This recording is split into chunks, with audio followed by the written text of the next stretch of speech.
Support for this podcast comes from Frito-Lay and the 2023 Snack Bracket Championship. The Frito-Lay Snack-It Challenge is underway, and fans are voting on their favorite snacks to crown champion. We're talking about prime-time matchups between the best 64 snacks in the land. Will Ruffles Ridges reign supreme?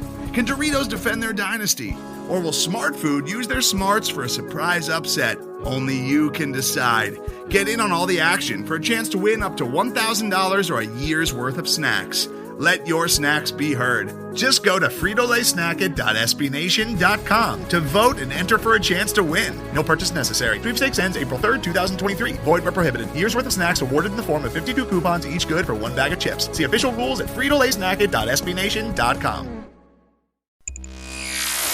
This is the Black and Gold Banneret podcast.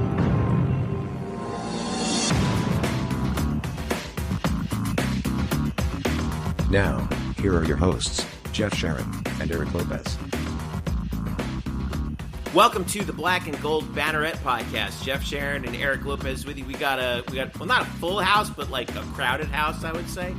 We got Kyle Nash in the house. We got Bryson Turner here. Gentlemen, it is our first show where we actually get to talk about a UCF sporting event which has happened prior to our recording of this show. And it happened earlier tonight. We're recording this Thursday, August the 18th. All UCF sports, by the way, gentlemen, mark it down. UCF sports are undefeated on the 2022-2023 athletic season. UCF women's soccer starting things off tonight with a 3-0 victory over the Florida Gators. We'll talk about that. We are going to, in our second segment, we're previewing UCF Volleyball with head coach Todd Dagenais, who is in the house with us. To talk about his team as they go for their 5th consecutive American Athletic Conference championship. We also got a grab bag of stuff to talk about. We got naming rights for the arena. Just got re-upped with Addition Financial for 10 years. That's big. We have, what else do we have, Bryson? We have alcohol being sold stadium-wide. Oh, yes. You wanted to talk about the booze. That's why right, Kyle's Bryson. on this show. No, I want to talk about the arena. That's just another thing that happened. Bryson wants to talk about the booze. That's what he wants to talk about. Yay, beer. Yeah. And a couple other things that we want to talk about, too, as we move into the weekend, possibly some more recruiting transfer portal news for UCF. Maybe, sort of, maybe. We don't know. Maybe we'll find out as we're recording the show. I don't know. Let's see. All right, let's dive in. First of all, we are leading with UCF women's soccer, going hunting for some gator tonight and bringing home the gator tail. 3-0 victory for UCF over the Gators. By the way, do you guys see from our preview that we dropped this week, Bryson and me, the Florida Gators are actually picked last by the coaches in the SEC in women's soccer? Do you guys see that? I can't even believe I mean, the program's been a little, it's dropped off a cliff for the last few years. The previous, I was actually surprised. What was the last UF team to be picked last in the SEC in something? Women's basketball a few years back, but yeah, it's not many. It's not a lot. I'll tell you that. Especially soccer, that's stunning. But yeah, but I will say.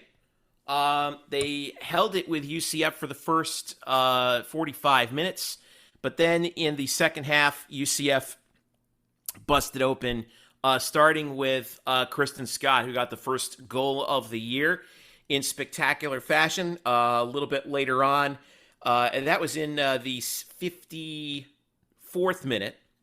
Deanna Martin added one, and Mallory Olson added one. So off and run for UCF women's soccer. They are they get the 3-0 victory, and we were talking about it. We were all chatting as we're watching the game, right? Because like first event of the year, we're all locked in, and the first thing that I noticed, and Eric, I know you noticed, and Bryson, I know you noticed, and Kyle, I'm pretty sure you noticed too, was what Coach Tiff talked about with us last week. About how she wanted the back line to step it up and she just needed more offensive production. Well, she got both of those things tonight. I thought that the combination that we saw of Kristen Scott and and sorry, Martin scored the goal. Mallory Olsen scored a third. Malin scoring. And Mia Seno as well on that front. Even though Mia Seno did not tally anything, you could tell that she and Scott were key to putting pressure on Florida's back line early and often and softening them up. And then they finally broke through in that second half, Eric. And I thought that was the key, and that's going to be the key for UCF going forward at this point. Yeah, I think it was a very blueprint Tiffany Roberts Sahaydak style win. I mean, she was on last week, talked about having depth and experience. I think the last few years she kind of acknowledged that, we've had maybe one, but not both. And I think you saw them wear down Florida in the second half in particular with the 3 goals there. You balanced scoring. And I think the other big thing was defensively, Florida, I think they had like one really good chance in the match. And really outside of that, UCF kind of shut them down. And that's really when you see UCF in the Sahaydak era at their best is defensively. And I thought that was good because at times, Bryson and I, we would talk about it last year. At times they would give up a ton of chances and Caroline Delisle had to bail them out. And we didn't have to call Caroline. We didn't see much of Caroline Delisle in this game. That's a good thing. She had 4 saves on the day. Yeah. So. That's a very manageable.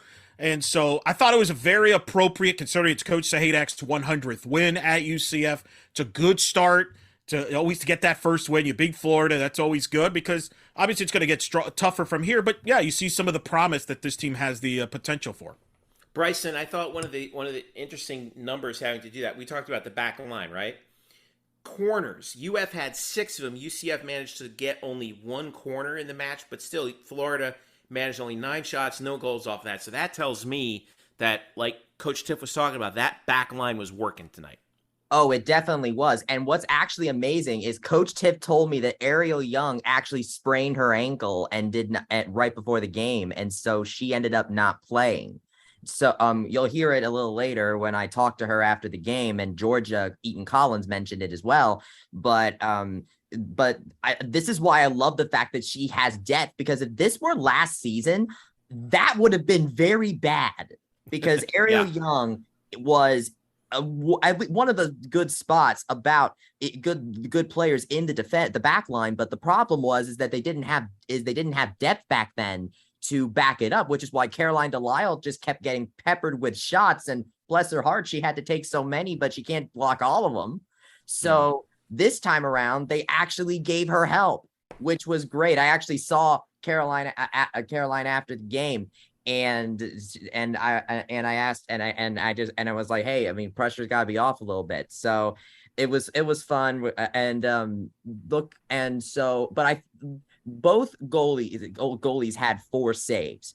What I saw was very interesting, though, is that the shots on goal, like the shot differential, UCF had 12 shots, Florida had 9. The back line is definitely one issue that I had with the team last year, but the other part was how they just couldn't shoot the ball at the goal enough. Kristen Scott can only do so much. Like, this team was unfairly put on the shoulders of Caroline Delisle and Kristen Scott. Now these two actually have backup. And of course, Caroline has now a very much refreshed backline. And then Kristen Scott has Mia Asenjo. And man, how aggressive she was early and often. Like, they managed to get 2 shots on goal in like the first 5 minutes. And it's like, this is a completely different offense. Yeah, they were off and running. They were off and running from that. And by the way, Mia should have gotten an assist on that first goal because she managed to just angle it just right in order to get it to Polly Watson, true freshman, by the way, who got the assist on that first goal by Kristen Scott. Just absolutely well done right there. Yeah, Mallory Olsen and Deanna Martin came off the bench to score those other 2 goals. Let's go ahead and hear from Coach Tiffany Roberts Sahaydak after the match, as well as Kristen Scott and Georgia Eaton-Collins, who, by the way, played her first game for UCF, played all 90 minutes on the back line in her first game for UCF against her old team, the Florida Gators. The team had a lot of spirit, and I think the spirit grew as the game went on. We were a little shaky, I think, to be expected in the very first match of your season. But I'm so proud of them because they stuck to the game plan, and their spirit grew. And as far as the 100 wins go, Tim and I just feel so thankful and proud because those wins belong to all of the players that have played for us here at UCF, so we're very thankful to have been in this position. The nice thing about this group is that it's really not that different from last year. We have a lot of additions, but we really didn't lose a ton of seniors last year. So it's just like the vibes are building, like the talent's building. Like it doesn't feel like that new, it's home, it's my team, and we're all just really coming together, and we've progressed a lot through the spring and this preseason. So I'm just excited where the season's going to take this team. It's really important. You have to set the tone for the rest of the season. We have really big aspirations with this team. The 2 exhibition games were good, but they don't really mean anything when it comes to the NCAA tournament, which we obviously want to get to this season. So to win the first game of regular season is really important for us. All right, so that was head coach Tiffany Roberts Sahaydak, followed by Kristen Scott, and then Georgia Eaton-Collins talking after the game. Bryson, props to you for getting that sound after a little bit of weather issues today, but surprise, surprise, August in Florida, and we're having weather issues early on, but we were able to get the game in. Kyle, you had a question that you wanted to ask. Yeah, I did. So, considering that this is yet another piece in UCF versus UF lore here now that's happening. I mean, listen, I'm going back to the Gus Barilla. Now, then we had women's basketball where they battled UF, and that's a win. Now that the Olympic sports are kind of getting in on it too, and you guys could probably come up with more examples possibly than I even have. The more times UCF faces and triumphs Florida, do you think this bodes well for the future of that interstate rivalry with a P5 team, or I should say current P5 team, as long as the P5 exists, right? That UCF is looking for evolving into the Big 12. I think that they have their sights firmly set on that school to the north as their next target to conquer. Considering that, now UCF's going to be in the Power 5. So who you got? You got Florida State, Florida, Miami. For some reason, Florida State has not materialized in the way that I think some of us have hoped. Miami continues to duck UCF for some reason. I'm not really sure why. It seems as though UCF and Florida have kind of danced around each other. Remember the whole thing with the kickoff classic game when Danny White was here? That kind of got between him and the athletic director of Florida. And then on top of the Peach Bowl ducking conspiracy theories that are out there. Yeah, which is the stuff that great rivalries are made of, right? Like tinfoil hat stuff. Tinfoil hat stuff that turned out to be right in regards to USF, but I don't know if it's exactly right with UF yet. But I think that Terry Mohajir, to his credit, I think if you read between the lines of what he was talking about with football scheduling, has his sights firmly set on Florida being UCF's prime rival, I guess you could say. Well, it depends on the sport going forward. It depends on the sport. I think. Well, yeah, of course. Because they're not going to play Florida in every sport. They're just not. I don't think UCF Florida is going to play in football beyond what's under contract. And I actually am a little skeptical whether those games even get played, considering where we're headed with realignment and everything. But right, that's fair. I think I would say that, but Jeff's right, though. I agree in that I think you're targeting the Florida States, the Miamis. I think Miami's actually in football is your natural rival. That's the one.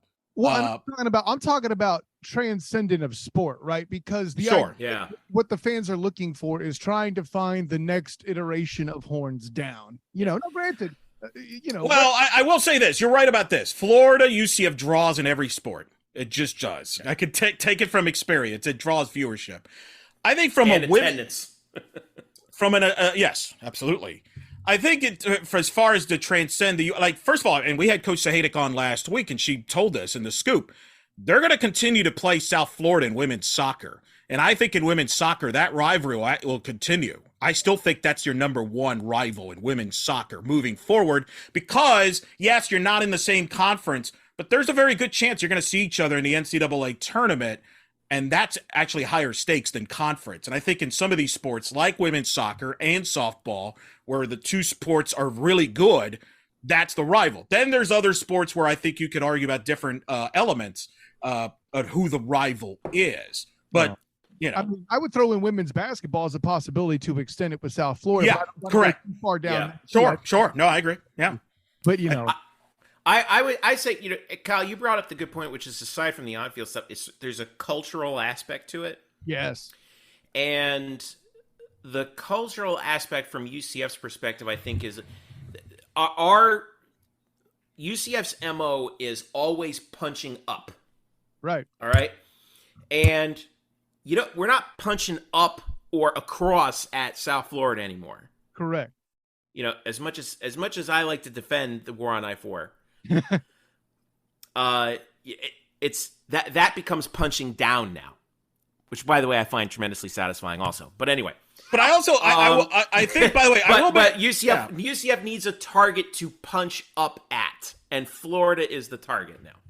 So I agree with that. But I'm also going to add this real quick, Kyle. And he's not here, but he made this point. Drew made this point when we did a night shift. We're doing this again. We're going to throw Drew under the bus. No, I'm complimenting Drew. Kyle will be the one that will throw him under the bus. That's his role. Absolutely right. Whenever Eric brings him up off air, he lifts him up, and I knock him back down. Exactly. But Adrian made a good point. I think the next step now for UCF going to the Big 12 is it's not so much about the opponent, but it's about UCF supporting you. It's about watching UCF's product. That's something that Drew has mentioned that, UCF drew a big crowd against Michigan, but it was because it was Michigan. They got to get to the point now where you're going to draw UCF to watch UCF. And I think that's going to happen in the Big 12 because I'm sorry and I have friends in the American, but the majority of UCF fans don't care about the American. They don't. The numbers have proven that. Yeah, they want to win the conference title. But you brought it up, Kyle. You make a good point. They care more about the Florida win at Gasparilla than any win in the American last year. Would you agree with that? Oh, and then any win last year, other than possibly if it was the Tulane game, I get this mixed up. The other win they'll care about as much, maybe not more, but as much is Boise? Whatever win it was that secured them the first bowl game and bowl eligibility in the state. So right, but the point is the Florida game, the postseason. I think the postseason is what UCF fans care about. We're going to get into that in the next segment even more, especially in the Olympic sports. Because let's be real, the Olympic sports are tuned in at various times of the year, at the start of a year and usually towards the postseason.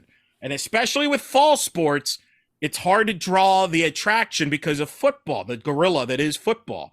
So when you're soccer, you're volleyball, the people are going to tune in, have been tuning in to how you finish in the postseason in the NCAA tournament, or in women's soccer's case, can they get back to the NCAA tournament? I do think that thinking will change in all sports when you get to the Big 12 because that's what you're shooting for. You're shooting for the top now.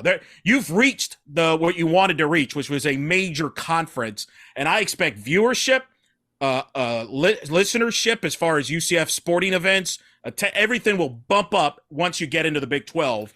And I think this is really kind of like, let's just get through this year for the fan base. Does that, let me ask you this though, Eric, does that have a chance of diluting the personalness of having an in-state rival? I mean, like here in Florida, you don't see a lot of like Cincinnati license plates, obviously. You don't see a lot of Houston. You don't see Texas Tech license plates anywhere. You don't go to work and talk crap to the guy who went to BYU, right? Because there are no guys who went to BYU. Well, not that many, at least here in Central Florida. So does that change sort of diminish? Is there something in the experience that gets diminished because of it? I mean, college athletics will be different. I mean, that's a realignment thing. I mean, that goes beyond, that's a college realignment thing. Look at other rivalries have survived realignment. Let's be honest. Yeah, but others haven't. That's the thing. Oklahoma and Nebraska used to be the biggest rivalry in college football. Nobody cares anymore, right? Like they don't play. Hold on, a lot of that has to do with the decline of the program, Eric. Let's be clear too on that. Well, they don't play though. That's to the point. They don't play. It's not playing. Well, they didn't play that much back in the day either because they were in different conferences. Who? Oklahoma and Nebraska. No, they were in the Big 8. No. Yeah, in the 80s. Yeah, they were facing for Big 8 titles. I'm sorry. Wait, Oklahoma wasn't Oklahoma in the Southwest Conference? No. You're thinking. You're right. You're right. Yeah, you're thinking SMU. No. You're right. I'm sorry. Look, I think the in-state. I think the good question is though. Yes, I think you could still play the in-state teams and be in the Big 12, especially in the Olympic sports. So I think UCF-USF rivalry is actually going to flourish in most of the sports, not all of them. Some of the sports. I think in the ones where it's advantageous for UCF to play, because now I think they have the hammer. But like in football, USF hasn't been UCF's football rival in a while. It just hasn't. It's been a one-sided deal. Cincinnati's the rival now for UCF. That's the target. Right. Well, and to answer the question of will a rivalry survive conferences? I mean, heck, not that it happens as much anymore, but Florida and FSU for a while had their regular scheduling. It was the second most important game to the U in Miami, right? You know, that's something that happened. Yeah. And that happened in the state, gentlemen. So we have a plenty close simulation in history with all this stuff too. That's almost like a unicorn in how that game has managed to survive. Yeah, and because it's still played Thanksgiving weekend, but it's a non-conference game. Right. Man, listen, if it's important enough, it'll happen. And listen, it's more important in the South, it just matters more. And Florida is the state everybody's recruiting to. And heck, if you ask Orlandoans, they want a fourth Florida NFL team. It's not going to happen. Settle down. I'm just saying. Yeah. But we still need a third NFL. Yeah, I was going to say, Kyle, who's the third? Never mind. All right, moving on. On your Dolphins there, Elo. I'm just saying. That's fair to apply. It's fair to apply. I think this though. I will say this real quick, and this goes with women's soccer, all the Olympic sports. There is pressure this year from a couple aspects. This is your last year in the American. How is the program going into the Big 12? You want to feel good going into the Big 12. You want to have momentum, feeling pretty good about how things are going. And in women's soccer case, look, this is the historic women's soccer program. This is the most historic women's sport on UCF's campus. It has the greatest women's soccer player was ever produced in the world. One of them, Michelle Akers, came from here at UCF, the tradition. So I think there's pressure on UCF to get back to the tournament. They've had this drought, quote, air quotes, because at UCF, other schools, 5 years is not a big deal, but at UCF, it's kind of a significant thing. Hey, you haven't been to the tournament in 17. So I think there's that pressure for women's soccer this year to deliver and see if they could break through there and make the NCAA tournament going into the Big 12. And I think the good news for women's soccer, of all the sports, I actually think they will have the easiest transition from the American to the Big 12 because there's not as big of a gap from the American to the Big 12 in women's soccer like there is in other sports. I think that's true. I think that's true. By the way, we should mention this, congratulations to Tiffany Roberts Sahaydak. The victory tonight was her 100th at UCF. Her win percentage is over 67% as she begins her 10th season. 10 seasons already for Tiff. And remember this trivia here, Kyle. Yes. The first UCF team to win an American Conference Championship in 2013, you know who that was? I really don't.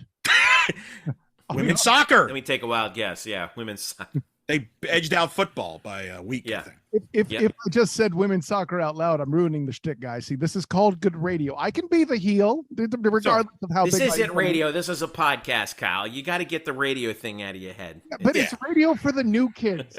Come on now. You got to get old age out of your head. Oh, wait. I'm not Drew. Yeah, if this is radio, you're going to be like, we have a break coming up. Shut up, you know. But I do think that's important from women's soccer. And I do think all the other Olympic sports, the bar has been raised with the success of softball now. I think there's even more casual people are like, well, can you do what softball did? Fair. Mm-hmm. And I think I think this is probably one of the more anticipated Olympic falls and springs that I can remember, Jeff. Like when we started Banneret, I don't recall a lot of people like, hey, let's get ready for the soccer. What do we got going, right? Like, I mean, it has grown.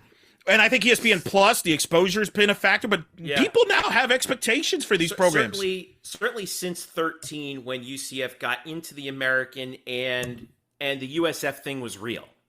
You know, like, now we're going to really measure ourselves against them in all sports on an equal footing. I think this is it's been 9 years. And I think that's important to highlight throughout the year because, people are like going to take jokes at the American, whatever. But the American has been very good to UCF. And I think you just highlighted one of the aspects of that.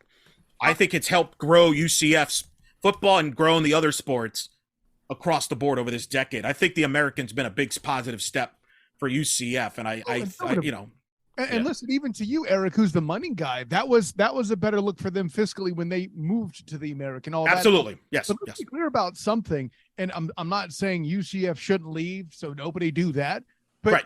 The American, as it's currently made up this year, if it were to continue to survive, I truly believe would challenge the ACC sooner than later if some of the lower level teams could. I agree. Too, right? If Tulane was on a train where they were improving 1 win per year with Willie Fritz as head coach up until the pandemic, and then other teams have been perennially bad, but. Listen, the SEC has Vanderbilt. You're allowed 1 or 2, Right. No, look, this is a business move. Look, there's some things you'll miss. I mean, women's soccer, UCF, I would argue Memphis has been UCF women's soccer's biggest rival going back to CUSA. They've battled for conference championships a lot of years. 100%. They're probably not going to play anymore after this. I would say it's between them and South Florida because South Florida's stolen a few from under UCF. No, I think that's the more recent one. I think that's right there. Memphis, though, that goes back to the Cromwell years where Memphis was the bugaboo. Those were the two main rivals. You're going to lose one of them probably in Memphis. So you will lose some things that we talked about earlier with some of the rivals in some of these sports. That's valid. But, it's business, as you know, Kyle. Dollars and cents, bro. Hey, listen. And while the American is clearly in UCF's rear view, and nobody accused me of being another Oresco burner account, but I am going to be curious to see what he does to keep this conference going. And who knows, maybe he'll fake something just like he did with the American. Wow.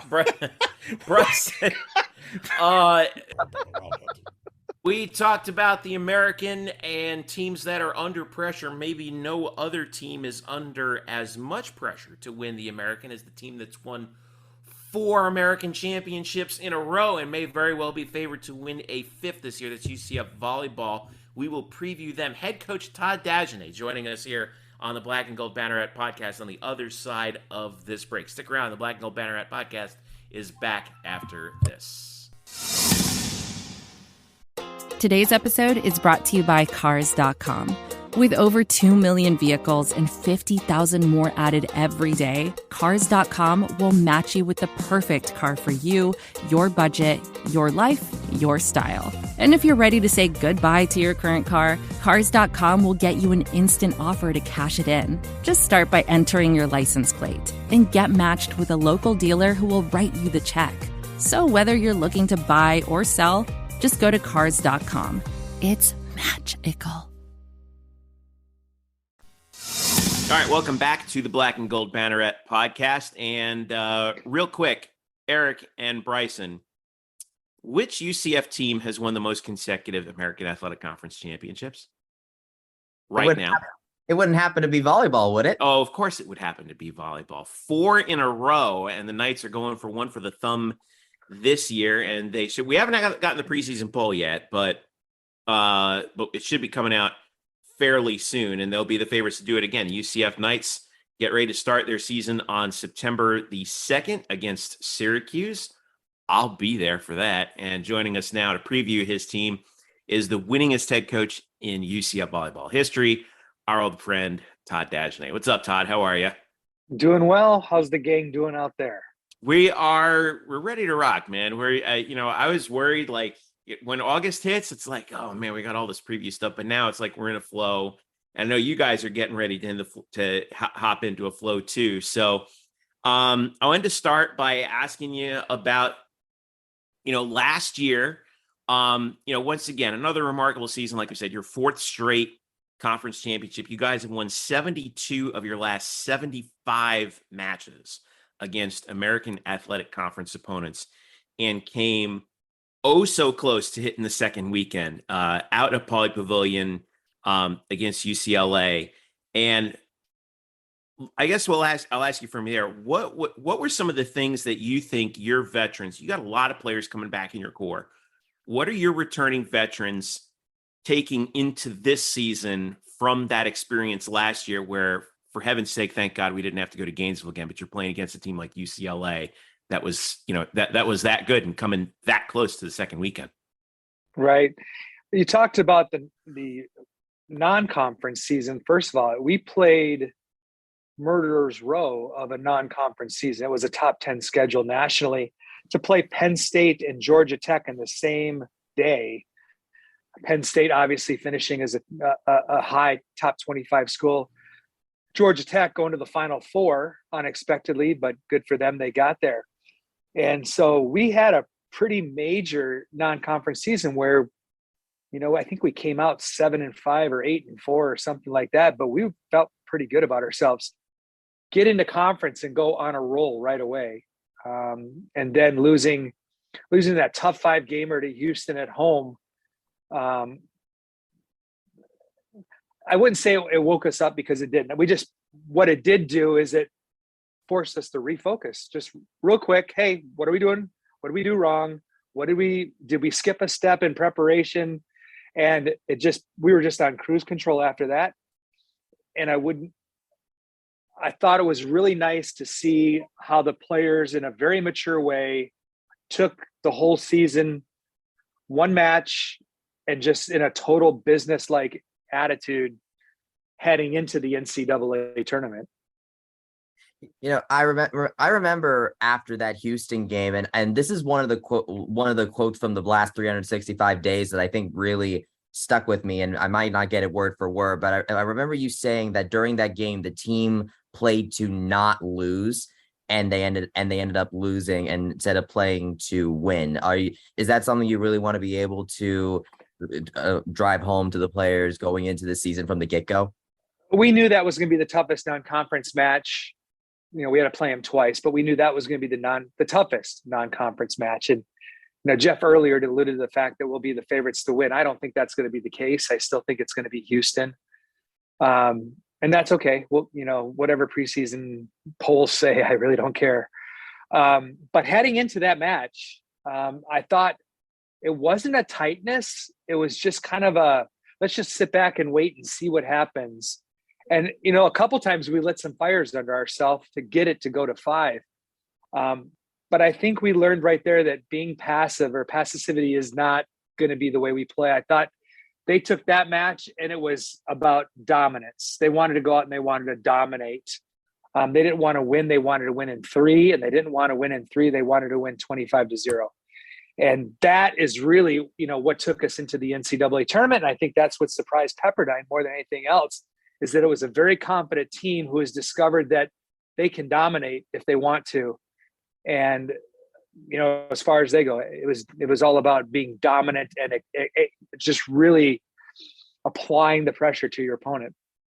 You talk about, go ahead, Eric. I'm sorry. Well, I'm curious, as a coach, 18 to 22-year-olds, with the success you've had and they've had, and they see social media, they see people like Jeff pumping them up, how great they are, patting them in the back.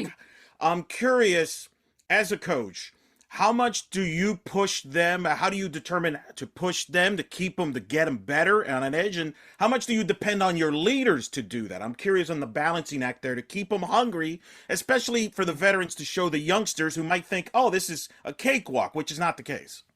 Right. No, it's certainly not a cakewalk. That's built in culture, Eric. That is built over time. It's taken, a good 10 years of the 15 I've been here to do that. And once you get the culture in place, it really does become part of who they are as a student athlete. So there's nothing that really I have to do to motivate them to want to be winners. We recruit winners.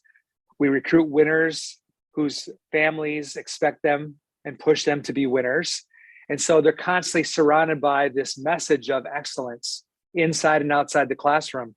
So it's the expectation. And not playing well is just not an option. If you look at every single match last year, there wasn't a single match we didn't play well, not one. And I've never had a season like that anywhere I've ever been where you just didn't have a bad match. We've had matches that were up and down a little bit, but we never had a bad match where we were supposed to win and all of a sudden we lose 3-0. And that's just a testament to the culture that they have amongst each other, the accountability they hold for each other, is that there's an expectation that we're going to win. We're going to find a way to win somehow, some way.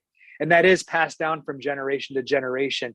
And very rarely, if ever, do I need to come in and motivate somebody, because if a coach needs to motivate a team to be good and win, you got bigger problems. And it's the team that motivates themselves. It's the upperclassmen that helps the underclassmen learn how to do that. But a team not going to get motivated by a coach. So, every time I see these rah-rah coaches, clapping in every play, cheering from the sidelines, trying to get their team hyped up, why not let the team hype themselves up?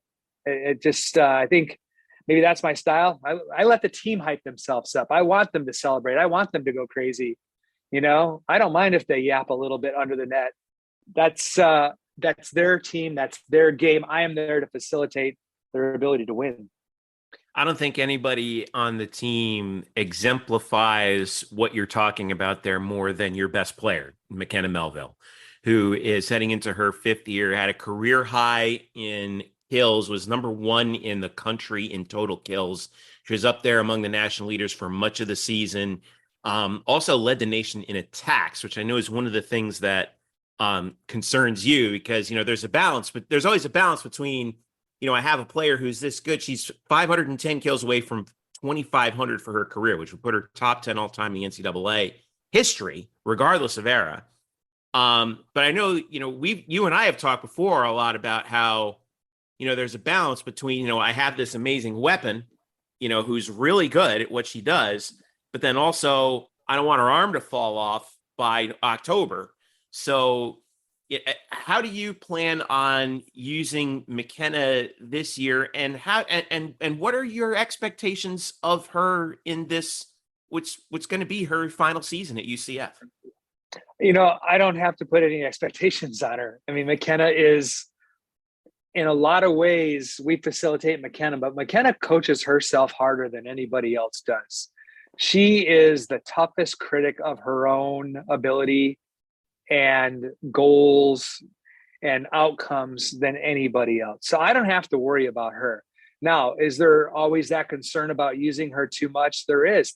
That's something that we always keep an eye on. We don't want her swinging any more than 10 times a set at the most. If she's going 10 times a set, that's 30 in a 3-set, 40 in a 4-set, 50 in a 5-set. That's a good number. We got to keep it under that. Now, she did get up there sometimes in the 60s and 70s. That was based primarily on a matchup. You get your best player on the opponent's weakest blocker. It's like, how do you not set a player against the opponent's weakest blocker, especially when it's your best player?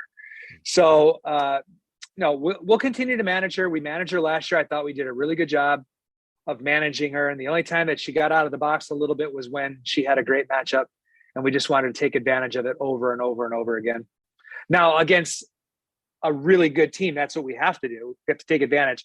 Against somebody that maybe is not providing as much of a challenge, we still can spread the ball around and not have to worry about it.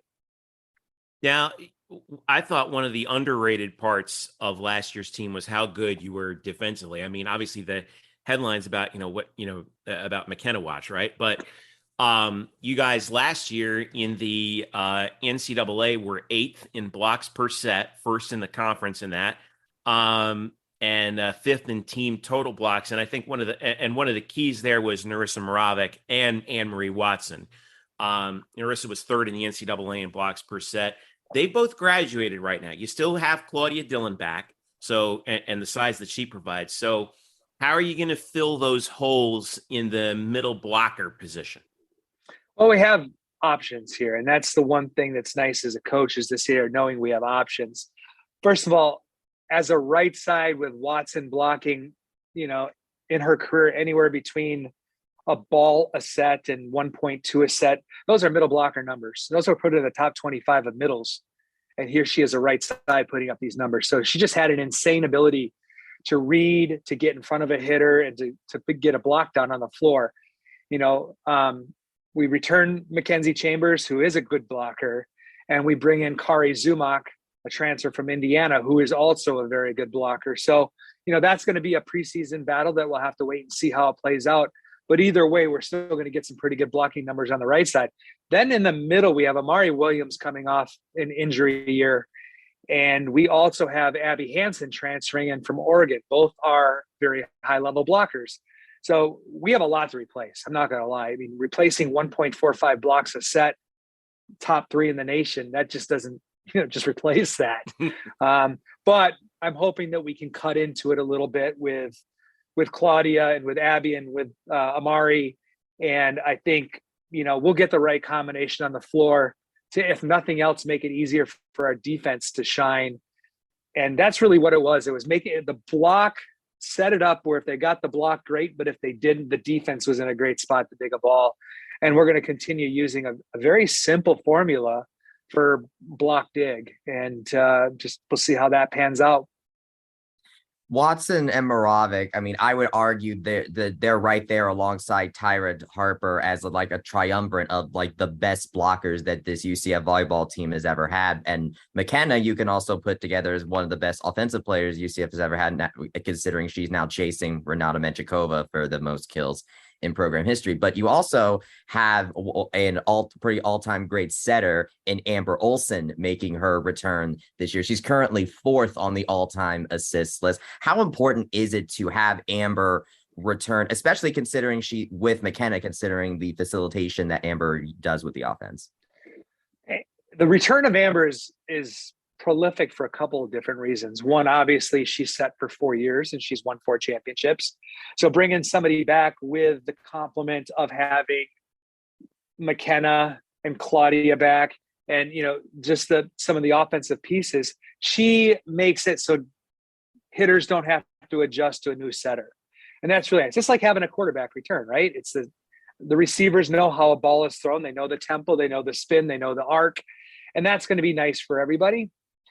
But new players coming in, Amber is so consistent in how she sets, and the ball is the same just about every time.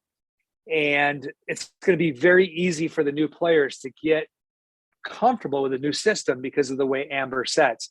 With that being said, the second thing that makes it so important with Amber returning is that we bring in Abby Shomers as a freshman. She was player of the she was an AAU MVP, and so she comes in as a freshman, and there's not somebody better to learn from than to learn from Amber. And so Abby's going to be a fantastic setter for us, and having Amber kind of coach her through this freshman year, we'll get Abby some play time here and there, but Abby really has a great mentor in Amber. And that's a benefit of Amber's 5th year. Quick follow-up on that. Because last year you've been running the 6-2 for forever, but last year you flipped back to the 5-1. Are you thinking you're going to stay with that formula, or could we see Abby get in a 6-2 this year? I think when you have somebody who's been as consistent and as much of a winner as Amber, you want her on the floor as much as possible. With that being said, we're going to do what we think is best for our team, whatever system works best for our team. And if we think a 6-2 somewhere down the road is going to help us win one more round in the NCAA tournament or get us to an Elite Eight or a Final Four, yeah, that's what we'll do. But I think right now, having that consistency of a setter, she set up our back row attack great when she's in the front row. McKenna actually hit better from the back row than she did from the front row. Zuma can hit from the back row. Heidi can hit from the back row. Emily Wilson can hit from the back row. So with a front row setter, we just may be using a lot of back row attack. I don't know. I don't know until we get the team in the gym, but all I know is that it's nice to have Amber back for a 5th year and have a consistent quarterback on your offense for that much time. I wanted to ask you too about the defensive specialists, and in particular your young libero, Caitlin Grimes, who was really fantastic last year. I thought that she was your, no doubt, freshman of the year, quality. And she stepped in. She played so well throughout the season, and I think she also She kind of went down Highway 88 a little bit in that UCLA match because I kind of felt bad watching that match because they kind of went after her a little bit. So, what has she learned this offseason about how she's going to now make this next step in her game as a defensive specialist? Because that back row is so critical for you guys to set Amber up to run the offense. Yeah. Well, in terms of UCLA with Caitlin, forget about that match. I want her to forget about that match. The lesson she learned is that every touch and every practice is really critical, and everything has to be a meaningful and a mindful repetition in whatever that she does. It's not that she didn't do that last year. It's just, I don't think she understood the intensity at which she needed to do it, and replicate what that would be like playing in a match like that. So I think she comes in with a mentality this year of understanding what it's like to play in a big match like that. She wants to win as much as anybody else. And, I'm sure that, way back in the back of her mind now, I hope, she wasn't crazy about the match that, happened out there, but that's not why we lost. And I want her to grow and move on. I mean, to take a freshman, send him out to the West Coast to the most storied volleyball program in the nation. And, that's a tough sell for any freshman to go out there and compete at the top of their game. I thought she handled it great. And I think she has the knowledge and the maturity of this year coming into preseason, knowing, okay, I know what it looks like to have to be excellent. Every contact in the gym has to be excellent. There is no misses or no my bads or no, I should have got that. It's just go. And, that's really what happened to McKenna between her freshman and sophomore year. All of a sudden, this mentality took over of everything has to be good. Everything prepares me for that moment. Now, you talk about the backcourt, though. I mean, Caitlin split time with Chloe Shear. Mm-hmm. And Chloe is developed well, too. So we really have a 1-2 punch at that libero DS libero position. Now you bring in Emma Trulock out of Ocala, who's a freshman. She's going to get some court time because the one thing she can do out of the back row that the others don't do is that she can attack out of the back row. She has a lightning arm, a little bit taller. She's 5'10", has a lightning arm, can crush a ball from the back row, nice jump serve. So there's other things that she can do in times that we need it. Say we put her in for one of the big front row players and she's playing back row, she can attack out of the back row and play defense. So she adds another component. But no, I think then you return the consistency of Drezzy pass. And Drezzy was a setter that just really converted and accepted the role of serving and playing defense and thrived at that position. So she's coming back for her last year as well. So I think we're pretty well set in the back row. As long as we can hit the consistency marks that we want to hit, we're going to be pretty solid back there. So you have this is a very upperclassman laden lineup. I mean, alone you have five graduate students, and you mentioned this is Drezzy's last year. Claudia is a senior. Mackenzie Chambers is a senior, and you've made it to the second round of the NCAA tournament a couple of times. Considering this group, do you think this group is hungry to really kind of break through that glass ceiling and make it to round 3? And how important do you feel like now is the time for you guys to do that? Yeah, the one thing you never have to ask about this group ever is if they're hungry. Sometimes they're too hungry and they need to be reined in and held back. I want them to take and approach it as a process. But you'll never question this group's hunger or hustle or effort. Or it's, as a coach, it's kind of sit back and put the car on autopilot and let them do their thing. Just kind of give them feedback here and there, and that's about it. But I never, ever even think to question their effort or how hungry they are, because they're starving. I want to ask you about the schedule, expanded conference schedule. How did that affect your non-conference schedule? I'm curious your overall thoughts. Starting on September 2nd, I feel like it's a week later than normal. Is that accurate? Well, it's a week later than everybody else. And what happened was I did not want to play 2 matches in one day. I don't think that's healthy for the athletes anywhere in the country. I don't think that's healthy. I don't think it's a positive thing. I don't think you have time to properly prepare and scout for a team. And so we really believe that the NCAA was, going to make a fair ruling and allow for dates. And 32 dates of play or something like that. Right now we're at 28. And they didn't. So when we scheduled a year ago, we were scheduling on the hope that they were going to allow more dates. And so we have our 20 conference matches. That's really been the same since the tournament that we won against Cincinnati. But so that's pretty much been the same. The 20 has been a constant. You're allowed 28 dates. So in the fourth week, I schedule a 3-day tournament playing one match a day. Third week, I schedule a 3-day tournament playing one match a day. Then the second week, we do a 2-match to get to our 28, and then it's wait and see if they pass the rule or not. Well, they don't pass the rule. So now we're off on the first weekend because we've run out of dates by playing one match a day, which I think is the most unhealthy ruling you could ever ask for in a student athlete. To see the injuries during 2 days, it's through the roof. And for us, we decided to kind of take an approach to this like Texas does. Texas doesn't play 30 matches, 32 matches. They play one match a day and that's it. If they only get 24 in, then that's what they get in. So we're getting 28 matches this year. We're not playing on that opening weekend. What we didn't know was going to happen is that the NCAA was going to come with another rule that nobody saw coming. And that rule was you're only allowed to practice 17 days before your first match. We play on September 2nd. Back that up 17 days, we can start practice on the 15th or 16th, whatever it is, instead of the 8th. Yeah. Well, how does that affect UCF? UCF starts school a week earlier than most schools. So we lose an entire week of 2 days. We have 5 days of 2 days, and then everything else after that is one practice a day. So right now, everybody in the country is doing 2 days, and we're waiting to start. And I think it was a really short-sighted decision, just in my opinion.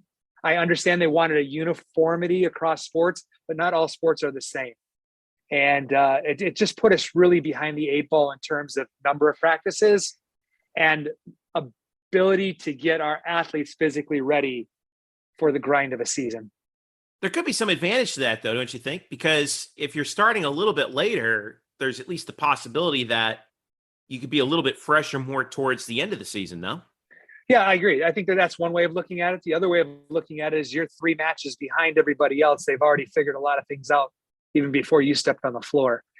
And they've had 12 extra practices than what you had. And that's a big deal. I mean, it used to be you had 29 practice opportunities before your first game, and now they just cut it down to 17 days.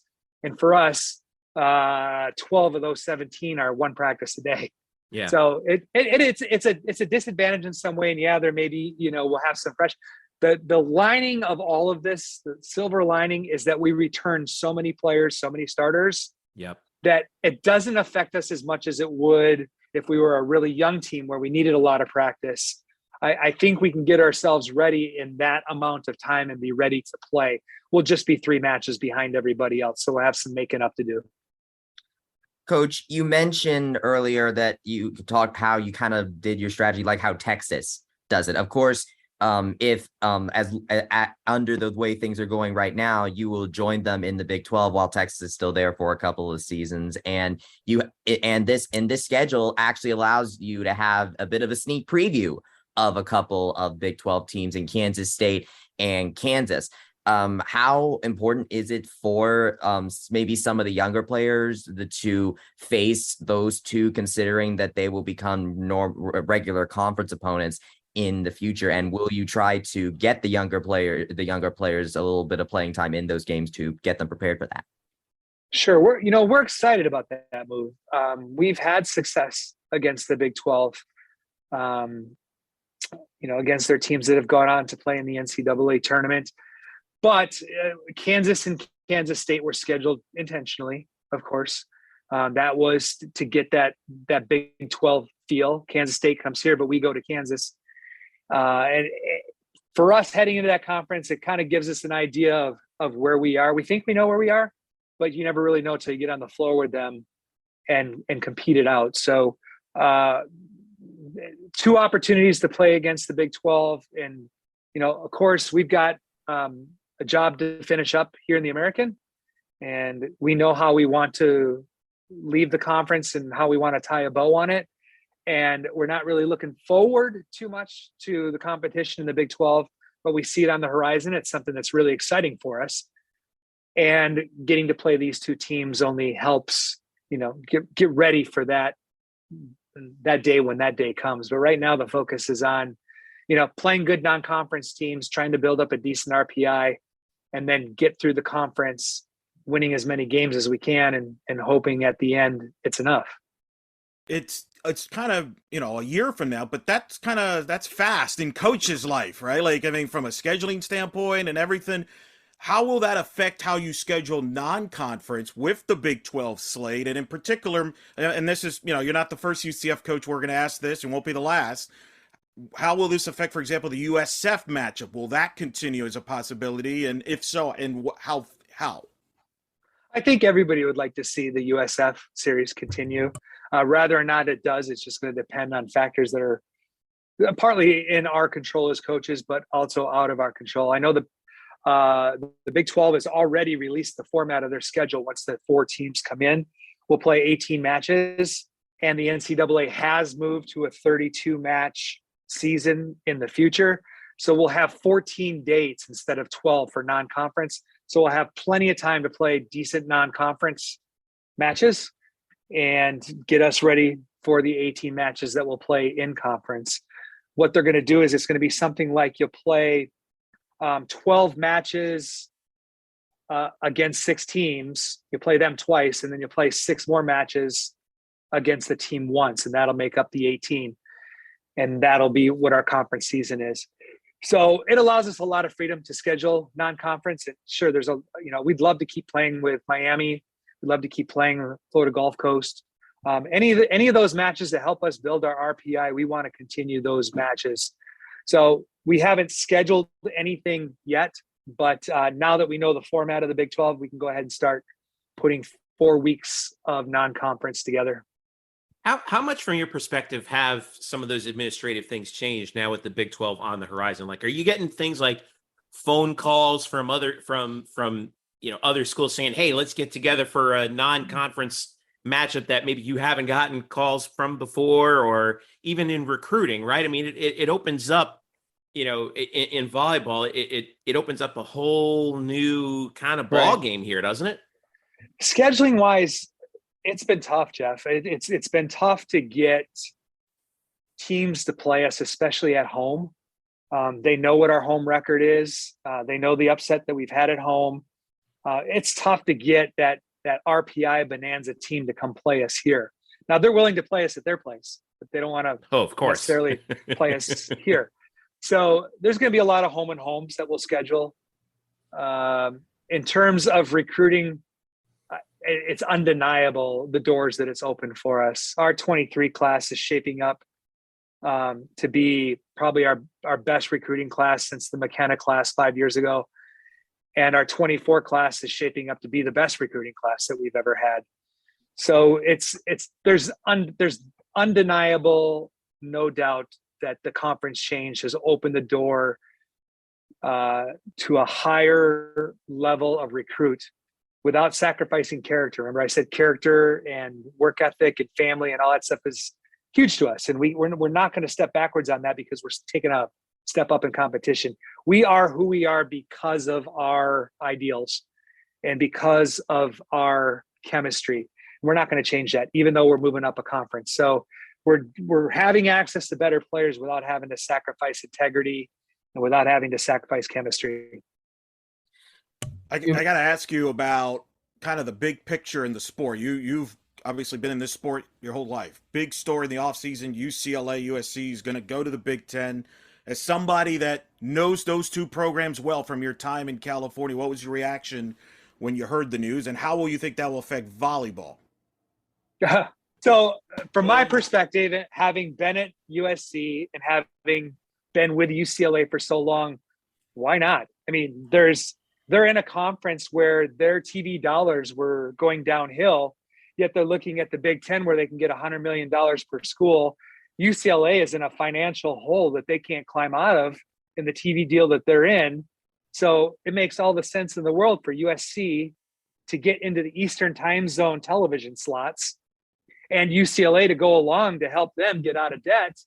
And both their volleyball programs are going to compete in one of the best, if not the best volleyball conference in the country. So to me, it's no duh, right? It would be stupid for them not to. I'm surprised I heard this was a possibility 3 years ago. I'm surprised it hasn't happened already, to be honest with you.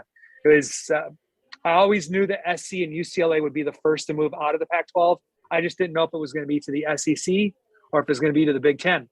With Oklahoma and Texas going to the SEC, it only made sense that they were going to the Big Ten. But when? And the reason why it happened on June 30th was because on July 1st, all of a sudden buyouts and grant rights and all these things kicked in. So I remember having a conversation with a very prominent coach out on the West Coast who said, you're going to see a pretty monumental shift. And I said, well, when's it going to happen? He says, it's going to happen before June 30th, because on July 1st, things change. And it happened right on June 30th as called. So didn't surprise me at all. I think it makes a lot of sense for both those schools. Fans look at conferences as geography. It's the new wave of college athletics. You got to get rid of the geography thing, got to get rid of the academic connection thing. Purists like me don't necessarily like that. It's the way it is, and it's the way it's going to be. We're heading towards super conferences quickly, and then it's going to slow down, and it's going to head that way, and then it's going to slow down. But we're going in that direction. That's the way it has to go. And so for USC and UCLA to jump ship and go to the Big Ten is absolutely the most. I mean, you could be blind and see that one coming. It's just one of those no kidding moments. It's took so long.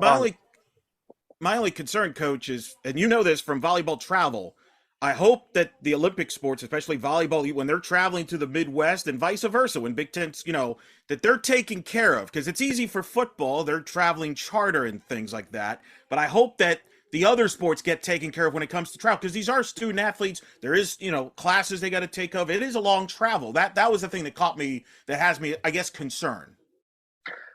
Eric, $100 million.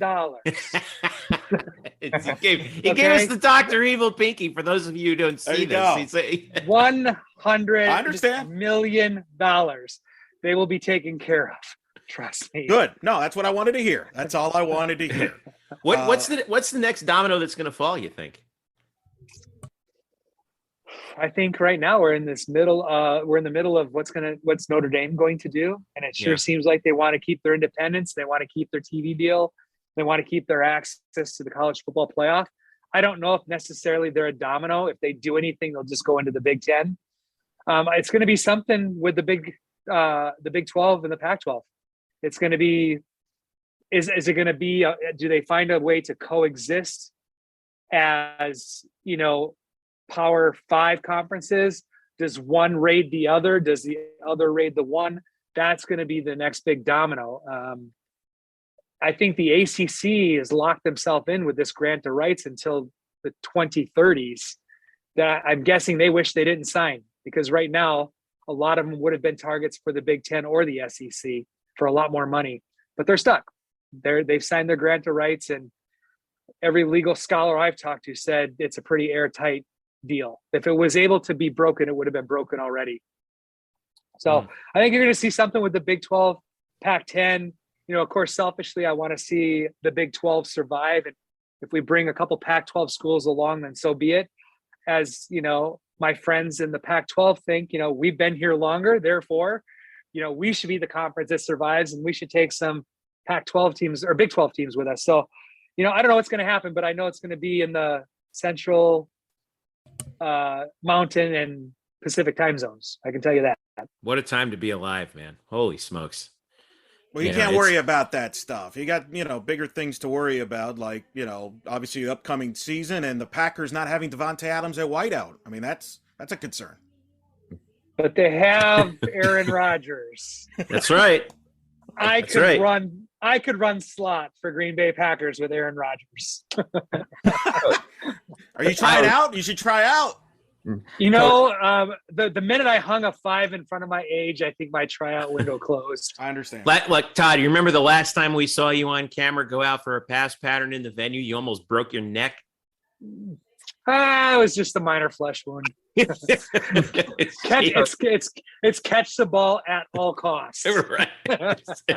Coach, I wanted to just bring back, as you mentioned earlier, that the 23 and 24 classes are some of the best that you've had since the McKenna class, of course, your associate head coach, Coach Maurer, found with McKenna, and she actually won. I don't know if you saw this, but she won our Black and Gold Banneret Award for Assistant Coach of the Year on the women's side.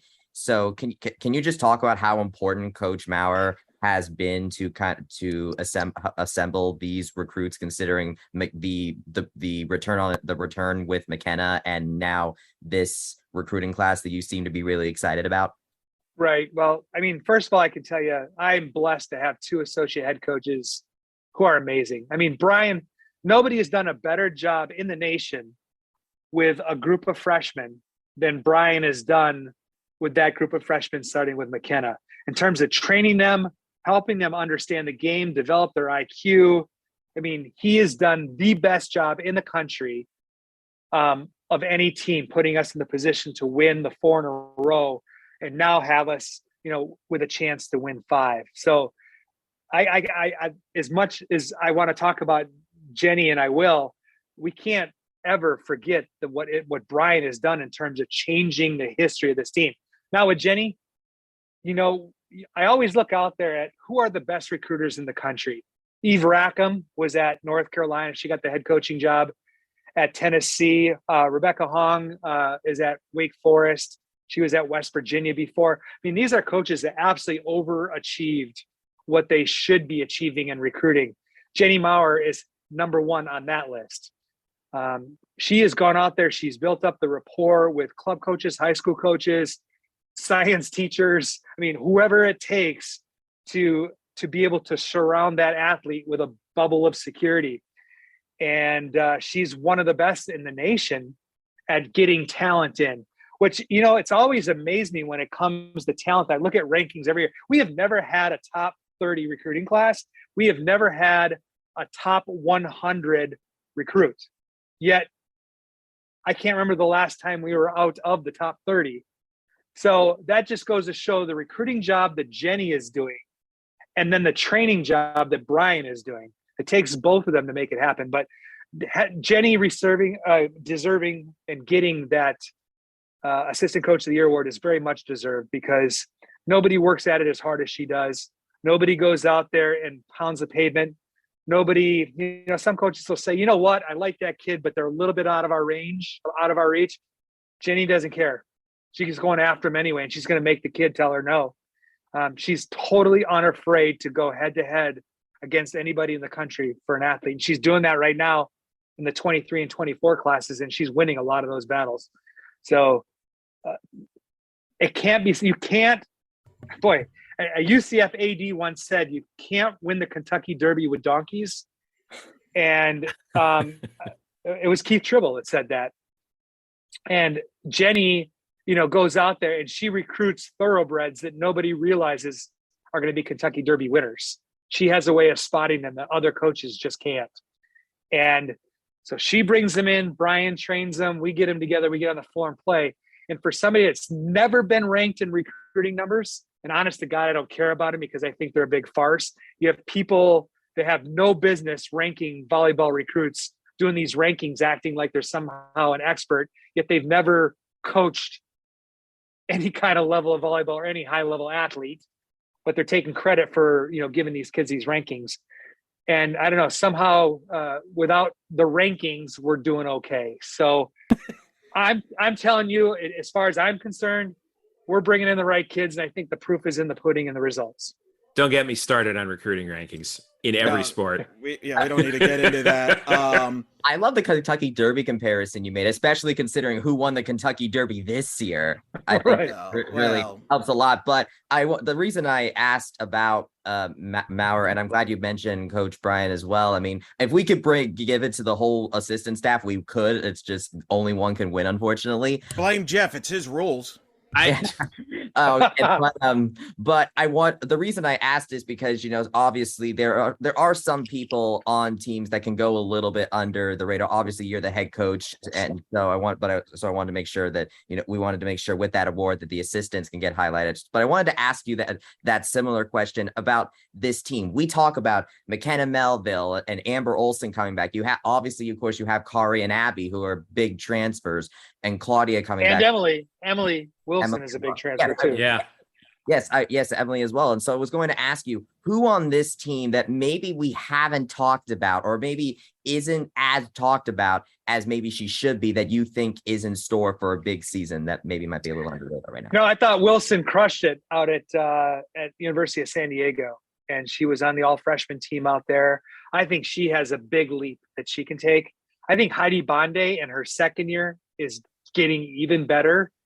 And, having that 6'4", 6'5" outside hitter that's that athletic and that strong of an arm, that's going to be a nice weapon to have for many years.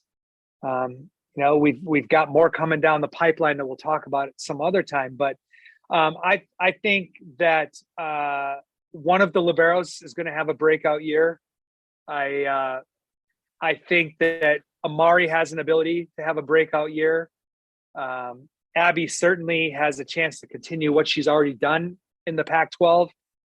And I don't know, I'm just anxious to see how we're going to put the pieces together because we're pretty deep in talent right now, both in experienced UCF talent, experienced transfer talent, but freshmen and newcomers as well. So I really like where we sit. Plus, I like where we're set up for the future. People are going to think, once McKenna goes and once Kari goes, because Abby and Claudia have one more year after this because of COVID. So we have Abby and Claudia one more year. But so we'll lose Drezzy, we'll lose Kari, we'll lose McKenna for sure. Those three for sure. But we're still bringing back a pretty good core. Now, yeah, losing your probably one of the best players in school history is going to be a blow. But, we've done that before. We lost Kia. And that was a lot of offense that we had to make up for, and we were able to do it. I think it's Delana too, right? Yeah, Delana. So I'm not worried about our ability to fill in the holes in the future. They're going to be huge losses. These McKenna especially is, a first-time Ring of Honor honoree, the first chance we get.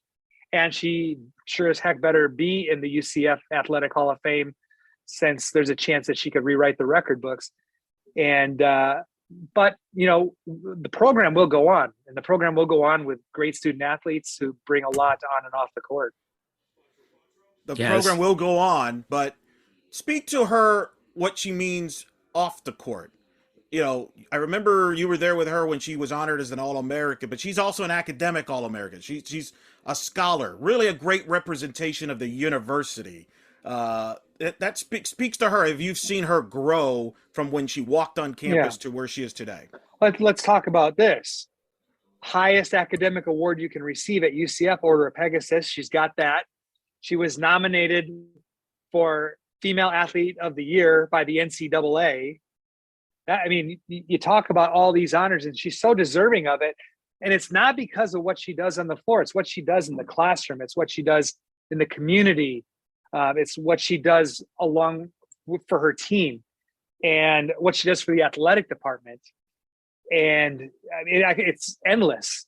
All the ways that she gives back that nobody sees.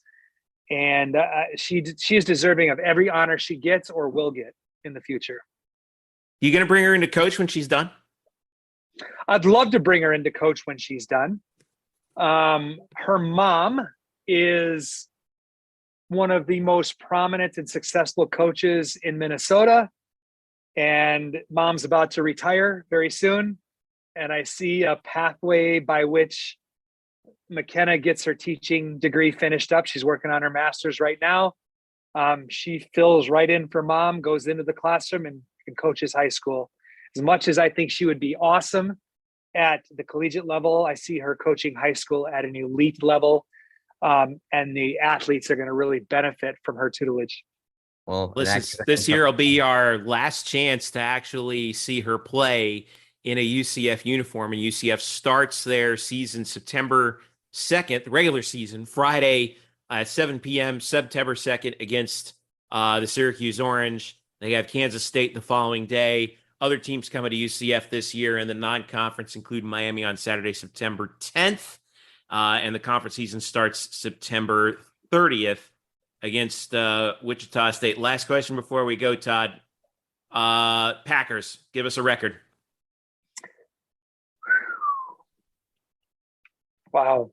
I'm bouncing somewhere between 14-2 and 12-4 right now. So you're thinking division championship and another shot at the ring, huh? I think the division's a joke this year. So you might be that's right. I think that's 6 wins just right there by itself. And I think you pick off the other part of the NFC, you might have some problems with, some of the top NFC teams. Those will be shootouts. And then I haven't even seen the schedule yet. I don't know which division they pair up against in the AFC, but I think it's a 12-2 team. I think the running back core is the best Green Bay has had since I can remember, even as a young kid. Yeah, nobody knows the receivers, but first, they're good. And secondly, they have a quarterback that's going to make them great. So, they're going to score points. It's how good is the defense going to be? If the defense is a shutdown defense and get that fourth quarter stop more often than not, they're looking at a, 14-2, 13-3. Oh, sorry, 15-2, 13-4 type season. All right. I know we'll be following that, but we'll be following you much more closely as UCF closes in on what you guys hope will be a 5th consecutive conference title, 72 of the last 75. And I did the math, Todd, since the very end of the last 8 matches of 2017, 102 and 22, starting with a 3-0 win against Tulane back on November 10th, 2017. It's been a heck of a run, and hopefully it continues to go as it has been here for you and the team. Thank you so much for joining us. Once again, we'll see you for Syracuse and I definitely will see you for Syracuse on September the 2nd. By the way, thanks for being the first UCF team to bring both my alma maters into town here. I'm glad we could do it. Syracuse is not only your alma mater, but it's Brian Doyen's alma mater as well. That's right. So he gets to play against the school that he went to and excelled in college sports there. And they're no slouch either, because Bakir Ganasaratnam's the head coach there. He's been at Temple, and they've given you guys some matches over the last couple of years. We've had great rivalries, and I have nothing but respect for Bake, and looking forward to renewing the rivalry just in a different colored jersey for him. All right. Thanks again, Todd. We appreciate you. Best of luck as the season starts. Practice is starting in about 5 days. We're recording this on Thursday, August 11th. And like we said, we'll see you Labor Day weekend. Looking forward to it. Thanks, everybody. Appreciate it. All right. That was Todd Dagenais, UCF VB Todd on Twitter. Todd's been making the rounds, man. He was out talking with the Marching Knights. He brought Mackenzie Milton in to talk to the team. He's got, he's been making the rounds with Bryson. He was on the show with us. He's talking to Hellwig. He's got the man is everywhere now for this season. I still am in awe of that mark since the sort of back third of the 2017 season. Eric, UCF Volleyball has won 72 of their last 75 matches against American Athletic Conference opponents. Their only losses were 2 to Jordan Thompson and Cincinnati. Jordan Thompson's the best player on the U.S. Olympic team, and 1 to Houston last year. Now, Houston is largely considered to be, we haven't seen the preseason polls yet, but Houston is considered to be maybe the best challenger to UCF this year. But looking at how everything breaks down, Eric, is this, is there more pressure on volleyball this year than any other sport to finish out the American like this? We're going to obviously not – football is in a different category, so I don't want to – football obviously let's put him in there. Let's I mean, yes, football always has a ton of pressure. Is there pressure to win the American? I think there's pressure on volleyball. By the way, let's clarify. because I think when people say the word pressure, they think it's a negative connotation. This is a good problem to have. Teams that don't have pressure, teams that aren't very good usually. So I want to preface that. The opposite of love is apathy. It's not hate. Right. But I do think with volleyball, if you want to call it pressure, you're trying to win a 5th conference title.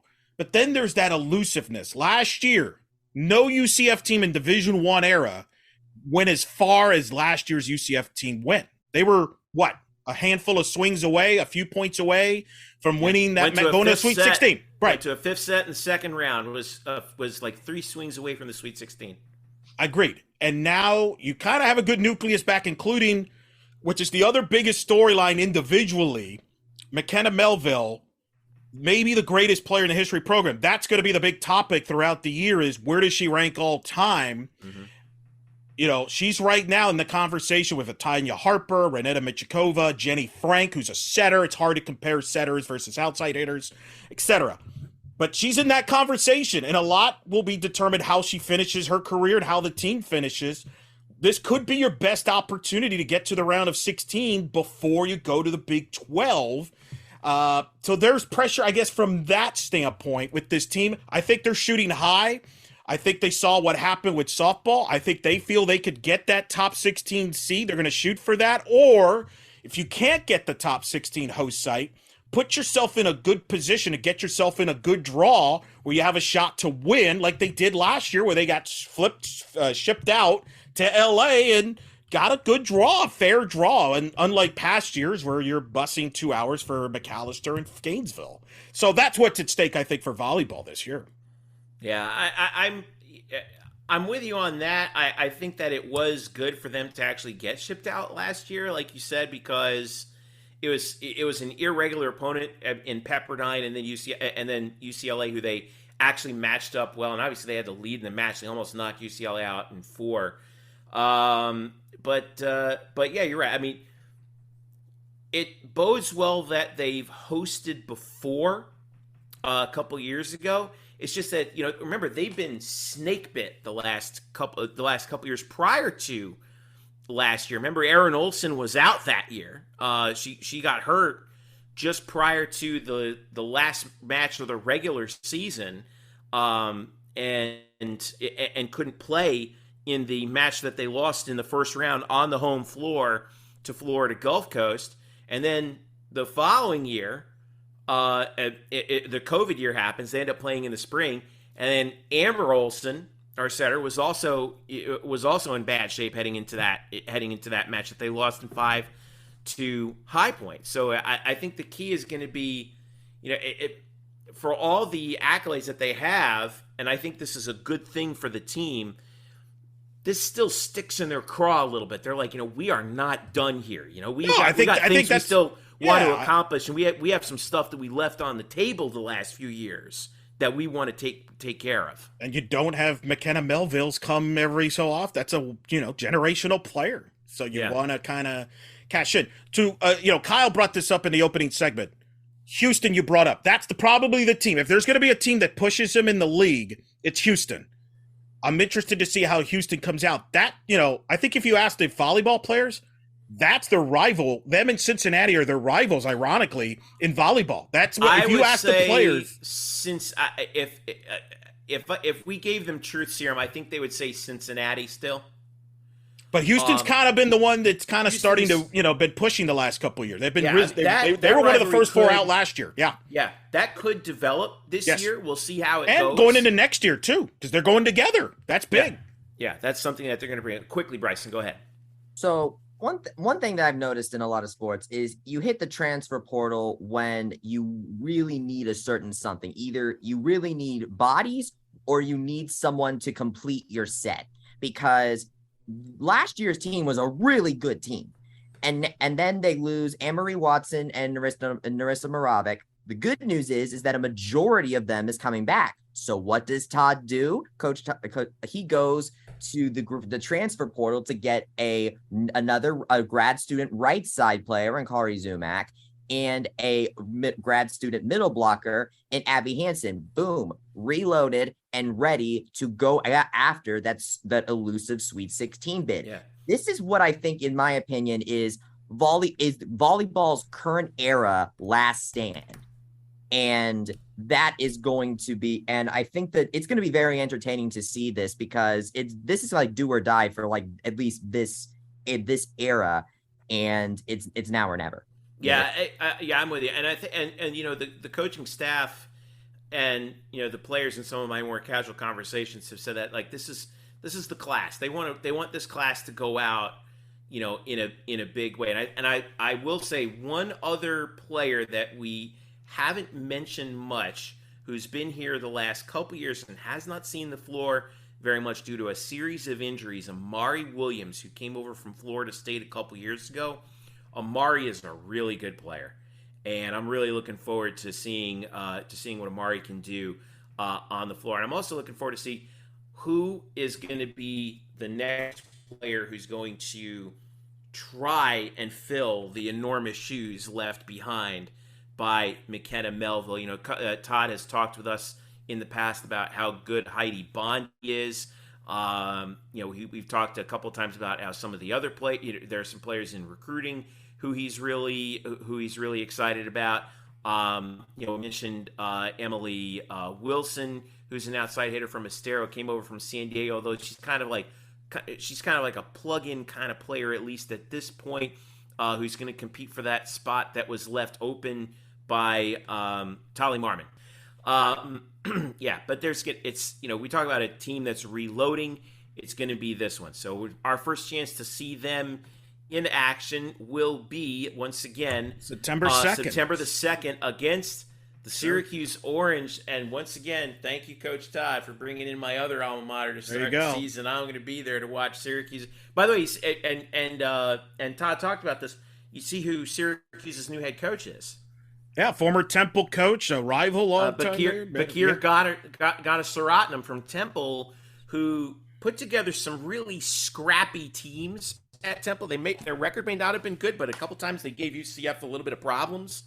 Yeah. Took over the program. Yeah, took the program over at Syracuse like in May. Very odd to see in volleyball. Very late. Yeah, very late to take over the program. Yeah, so September 2nd, Kansas State will be. That's the big one too. That weekend, that'll be the next night. Yeah. UCF. Interesting to see. Yeah, I'm going to be really interested to see how we play against Kansas State at home in the next match, and then the Jayhawk Classic 2 weeks later. We face Kansas, another Kansas who's ranked in the top 25 preseason poll. Yeah. So they're pretty good. And then we dive right in. You know, we don't play. Let's see. We play at Houston October 7th, and play them at home on the day after Thanksgiving. Remember, Black Friday, day after Thanksgiving. So remember, no conference tournament in the American once again this year, which Todd loves, and we've talked about that many times before. So the winner of the conference regular season gets the crown and gets the auto bid. So this is going to be a big year for volleyball, and I think it's going to be interesting to see how they start to transition things and how they go for this fifth ring. All right, stick around. We come back, little grab bag of stuff, some changes at the Bounce House, FBC Mortgage Stadium. Some more drink options will be available. I know that's good news to a few people who are in the conversation. Probably a few people listening right now, as well. And naming rights. You know, the Mohajer Mo Money. He just keeps bringing in more and more sponsorship deals. I'll tell you, Terry Mohajer is wheeling and dealing. We'll catch you up on that and a few other things when we return. This is the Black and Gold Banneret Podcast. We are back after this. Welcome back to the Black and Gold Banneret Podcast. Jeff Sharon, Eric Lopez, Bryson Turner, Kyle Nash. Little grab bag of things we want to talk about before we go for the week. Guys, what do we want to start this third segment with here? Booze. Yes, I was waiting for that one. Alcohol. Oh right, my God. Baby. They're going to... The cause of and solution to all of life's problems. Yes. Was that Benjamin Franklin who said that? No, Homer Simpson. Homer Simpson, that's right. No, no, it was Benjamin Franklin that said, "Beer is proof that the good Lord loves us and wants us all to be happy."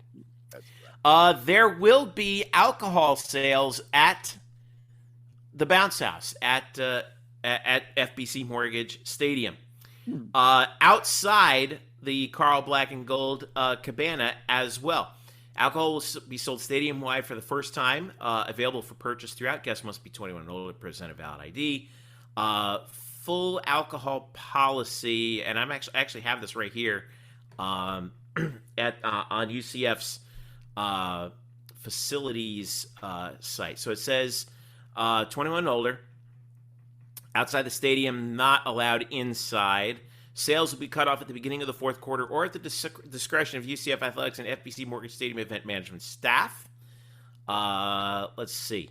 Obviously, you got to show your ID. Yeah, I mean, pretty much all the standards, all the standard rules that you see around the country at other places. It was always the issue is always the stadium being on campus, which is why they didn't permit alcohol sales for free. Now, I don't know what sort of changes in policy needed to be made in order to clear that, but it is happening now. I'll put it to you guys.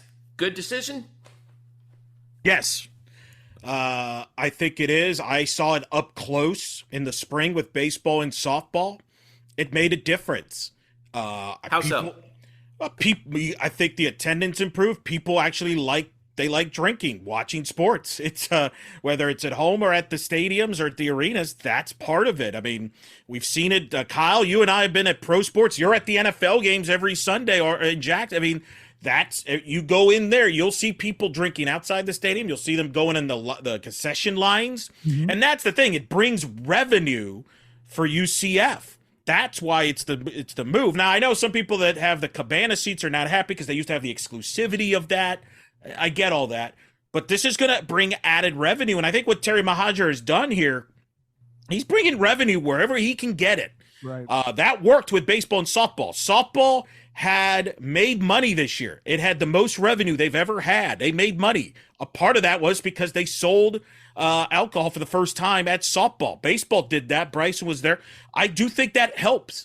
Regardless how you feel about it, that helps. And I think in a football environment, yeah, because, that people like drinking to watch football. I mean, not to sound too cliche, but that is an extra element that people like. So why not, take advantage of that and make some revenue for yourself? I get a little worried about, obviously, concerns we've seen, nationwide at this point about, college students and binge drinking and somebody goes and gets a beer and brings it back to the stands, right? I mean, that's the part that does worry me, but is that any different than any other college football stadium in the country? No, right. And I would even add, actually, it being in the stands kind of subdues a bit of that, Jeff, right? Because that stuff wasn't being sold previously. What do the students do before the game but pregame and binge their proverbial butts off to get set up and pregame, by getting completely blitzed beforehand. And in some cases, there are those that don't even make it to the game because they're so tanked. By the way, combined with Florida weather and it being as hot as it is, depending on what time the game is, they could be going all day. And that's something that if they're selling that, and a portion of that will come away now because they can actually get it in the game. That's a great point. That's a fantastic point you just brought up there, because we've all been there at one point where we tailgated. And you're right, Kyle. A lot of the issues drinking outside the stadium is in part because they know they can't drink in the stadium. Mm-hmm. So they kind of try to get it all in their system, and that's so they tank up before the game. Right. And Kyle makes a great point. Some people don't make it out. That's why a lot of times we complain, oh, geez, the students are late. What's going on? Well, because they're right. And I don't want to make it sound like everybody's drunk or anything, but that is a valid point because your mindset, like, we've been to NFL games. It's a different thinking process. You don't see that in as much. because hey, I can still have a few drinks if I want to in the stadium and pace myself instead of trying to get, gagger. Now, Jeff, I agree with you. I think that is always a concern that makes me nervous, but I think some would argue, what's the difference between a student? Would you rather have the student getting drinking at a football stadium or drinking at a bar? And then, what's the big difference? The main hope is when you get out of those places that you don't drive. And I think at football, actually, by them shutting it off in the fourth quarter and you're using a lot of energy, you could say that maybe that's a better environment than, say, if you're drinking at the bar. Who's going to stop you at the bar? Well, I would hope a couple things. Number one, plenty of transportation for the students back to the off-campus housing. Right. And UCF's been very good about that in recent years. Number two, hope we have a little bit more available for ride shares. Grab your, if you need an Uber or a Lyft, you get that to go back to wherever it is. Now, or scooter, a scooter too. No. Video in the making, Eric. Some might want to make that an adventure. I mean, who knows? Don't encourage them. Don't encourage them. They'll do it. But to your point, here's the thing: we're all either 40 or pushing it. So I wanted to defer to the only actual active college student among the four of us right now, Bryson Turner, who can at least provide us, who, by the way, is also over the age of 21, just in case you people are wondering. Really? Who can at least provide some insight into the breaking news. Into the modern situation around college students and alcohol. I'm not saying that Bryson is an actual, Bryson knows how to party. So, but no, seriously, I want to know what you think about all this. So first, thank you very much for that. For asking my opinion. Anytime. And it's funny because I'm actually a little over a month away from turning 22. But whoa, you old flirt. But Kyle, we can cancel the fake ID for him. There, just put it. We can cancel that. Okay. I had a 6-pack of IBC root beer I was going to celebrate with. Now I can get in the real stuff. Look. Okay, we're all gonna get fired. Okay, carry on. Probably. So dang it, sorry, I'm losing myself laughing. Okay, so thank you. Why am I laughing? Oh my god. Dad jokes for the win. Okay. Okay. So let me calm down. Okay, so your main concerns as a college student. Kyle mentioned pre-gaming. So when I lived on campus with roommates, this was pre-COVID. They did not go to football games very much, but they pre-gamed before they went out places where they weren't allowed to, actually drink there because it'd be drink there. And so this was back pre-COVID. So obviously that I think that translates to the bounce house. And I think what's great is that drinking inside the stadium, it helps, I think, prevent the situation of drunk people going into the stadium, because I honestly think that drunk people going into the stadium is a little more dangerous than coming out of it, because at least coming out of the stadium you can be more or less drained from the rowdy experience of a football game, and so you can just go and in the case of on-campus students, they can just walk home or go to Burger U or wherever they go on campus, I stress that, after a game student wise.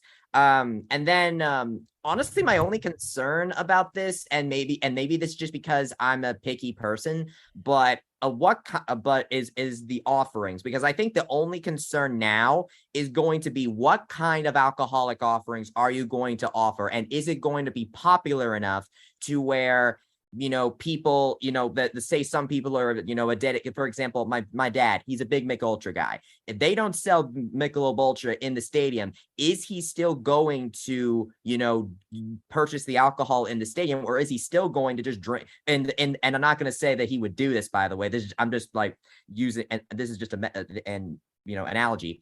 If he would still, drink his Michelob Ultra beforehand and then go and still do that. Now, granted, at least that's going to go down a lot, but I think that there's still going to be maybe that small subsect of the population that could still do that is a little more picky. I've got the offerings. I'm sorry, Kyle. I want to hear what you have to say in a second, but I just wanted to answer that real quick. According to the full concessions list on UCFKnights.com, beer will be available, Yuengling Flight and Corona, Yuengling Corona, and Miller Lite in portable stands. And I want to see. Let me see what else do we have here. Anything? There is. They will also sell Funky Buddha Seltzer, White Claw, and High Noon. And wine will also be available. So that's for the. We know where Glukoff's going to be in the second quarter. For there, the wine and cheese crowd. Oh my goodness. So anyway, those are the offerings. I'm sorry, Kyle. Go ahead. No, you're fine. I was actually going to add to that offering concept. First of all, I too, as somebody who partakes of Mick Ultra, step your game up. Yuengling Flight is just as good, if not better. So you're just fine.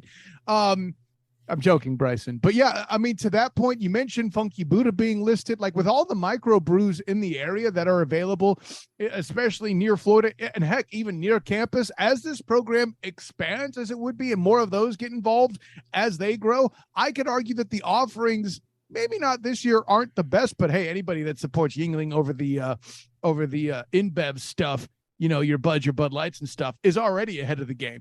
But I think there's enough of a local beer population around here that too will get better with time. And it isn't bad starting out here. I mean, heck, there's a radio personality that works at one of my, favorite local microbrews here as well. So, by the way, let's also clarify. We're making it sound like everybody in the stadium's getting drunk. That's not the case at all.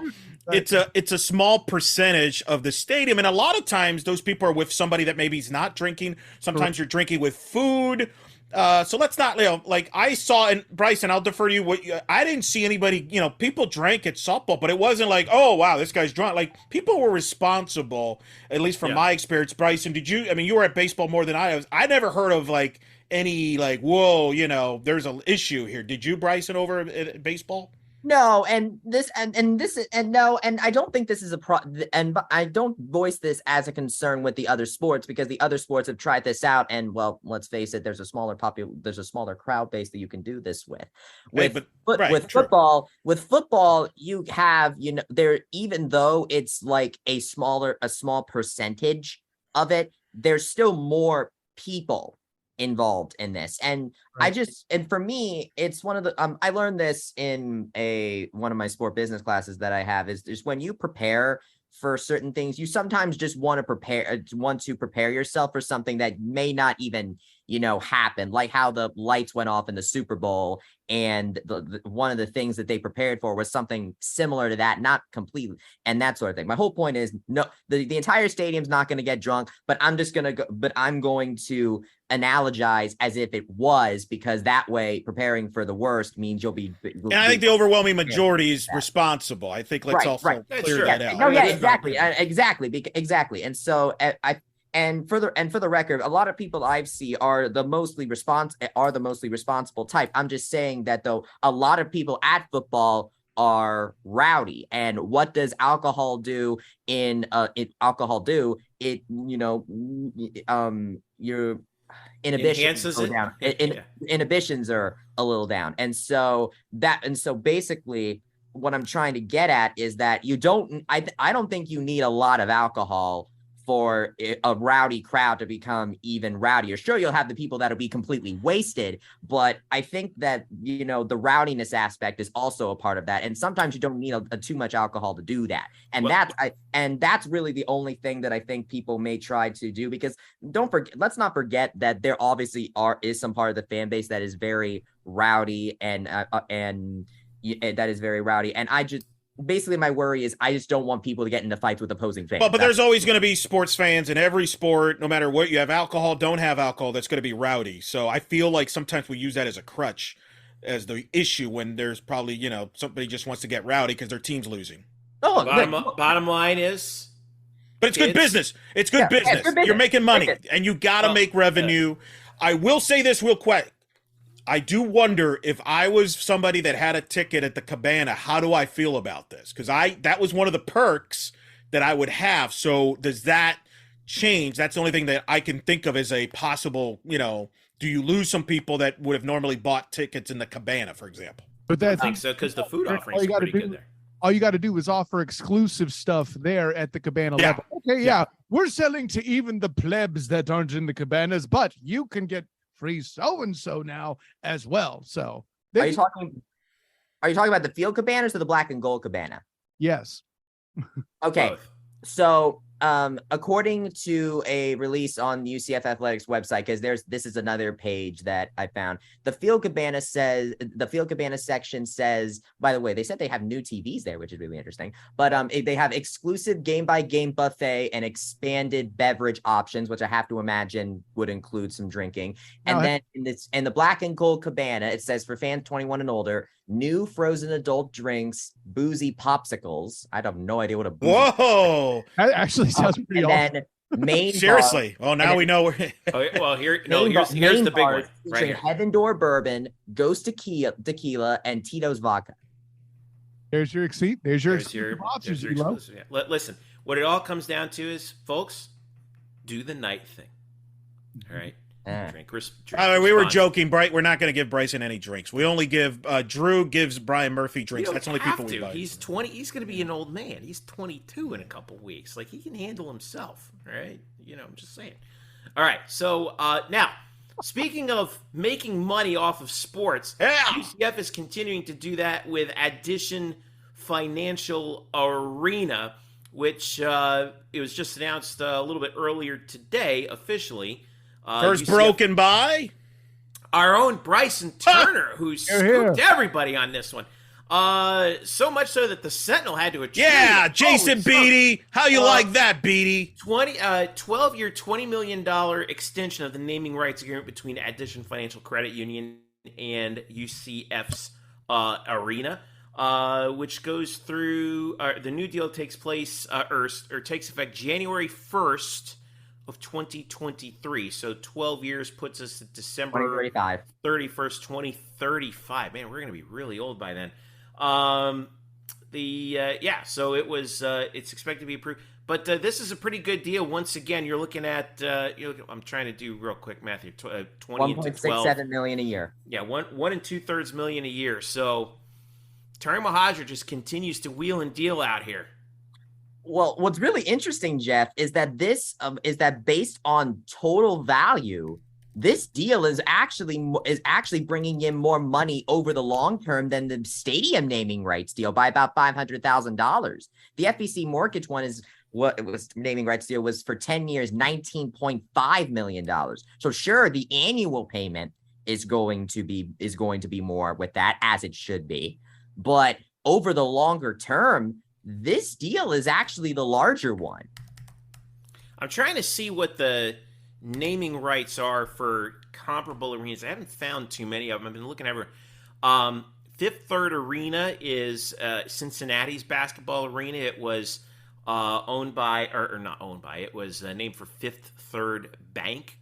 But I haven't seen anything about the naming rights deal that they discussed there. So well, Jeff, while you're looking for that, I'll stall for you a bit. Like, the thing that I enjoy the most about it being named Addition Financial is two things. First of all, I love that on a university, on a college campus, Addition, something in reference to math is the name. And moreover, I can make the dad joke that this deal is a fine addition to the college. Oh God. And that, everybody, is your student of the game dad joke. Yeah. What can I say except you're welcome? One other thing that I really love about this is that speaking of math, actually, the old naming rights deal annually was $564,285.72 per year. That was what was originally per year per the original 2013 agreement. Now, with the $1.67 million a year, I did the math on this. That is almost triple the money you're getting on that per year. Exactly 2.95 times, but it's close enough that it's almost triple. A little bit of a comparison. I'm sorry, Kyle, I'll get to you in a second. But Houston, their football stadium, TDECU Stadium, 10 years, $15 million. But that was signed back in 2014. So I imagine that's 2014. So 2024, I think that's going to be coming up fairly soon. 2024 is when that's going to be coming up for renewal. Go ahead, Kyle. Yeah, just in time for Big 12 stuff. That'll be interesting to see. Yeah, good timing there, huh? Yeah, well, and I have to say this is another prop to Timo on this. You get that tremendous multiplication to Addition in the deal you're talking about there, Bryson. That's a big deal, but give Addition more credit too, and they're leaning in to some NIL action. Renaya getting her NIL ad there for Addition Financial and doing that. This is just not only showing that they're not somebody just throwing money at the stadium, but they're partnering with UCF long-term, with even the athletes. That's the kind of base you need in this new life where you're going to be competing with NIL and all this other stuff with other entities that are blue bloods and have a heck of a foundation for that kind of booster type stuff. Granted, I'm assuming things stay relatively wild west to an extent, but the punchline's this: UCF battling these blue bloods and that money in the NIL situation, getting a long-term continued support from Addition Financial. Absolutely huge, big picture. New Jersey Advanced Media reports that Rutgers' arena, the RAC, which is an old building, by the way, will have a naming rights deal with, of course, Jersey Mike Subs. The length of the deal is not known, but it could be in the neighborhood of $30 million is what they're saying. But again, they didn't report on how long the naming right, how long that naming rights deal will be. So, yeah. And by the way, that place seats 8,000, which is even smaller than Addition Financial. So, but it'll be Addition Financial Arena for at least the formerly CFE Credit Union, now Addition Financial. So it's a nice addition financially. Get it? Huh? Oh. I mean, Eric's not even a dad, and he nails the dad joke. See, Kyle's rubbed off on me, rubbed off on Bryson, and now me. You learn well, Padawan. One other thing I want to ask you, Jeff, actually, is you mentioned that one it's naming rights deal that was signed in 2014. I mean, we talk about how. Right. We talk about how, the media rights for live sports is currently rising, like the value of it's going up. How would you say that the naming rights for sports venues is also kind of going up in a similar fashion? Because I was doing research for my story that's on blackandgoldbanneret.com right now. Hint. And one of the responses that I got from a source that I emailed was in part, not only was it because of Addition's commitment with partnership with UCF, to Kyle's credit, but also because of the rising, value of college athletics. Well, yeah, I mean, there's going to be, when we talk about naming rights, what are we really talking about? It's exposure. This is another thing that comes back to, I think, Eric in particular, about this, exposure on television. Live from Addition Financial Arena is UCF. Yeah, that's the big selling. Yeah. Cincinnati, Houston, Texas Tech, you name it. That's it's free advertising in a way that you talk about. And as a given school gets more exposure on larger platforms, we're probably going to see UCF exposed a lot more on network television in the coming years, not just ESPN or wherever the Big 12 decides to take its television rights, but we're probably going to see UCF on quite possibly a little bit more on Fox Network television or whoever it is that decides to pick up UCF. That's more eyeballs watching that, and also more pairs of ears hearing things like FBC Mortgage Stadium and Addition Financial Arena, and that has value. So yeah, naming rights are going to go up, certainly for schools that are in the Power 5 or heading there, no doubt about it. It's good to see that. I honestly you talked about how busy Mohajer is. All of these big deals that he's been nailing, the 3 naming rights deals for Addition, FBC, and 3MG, and the Playfly Sports, all of that happened since the spring 2022 semester ended. All that happened since that. So basically, over the course of the summer, Mohajer's done all of this. Not bad.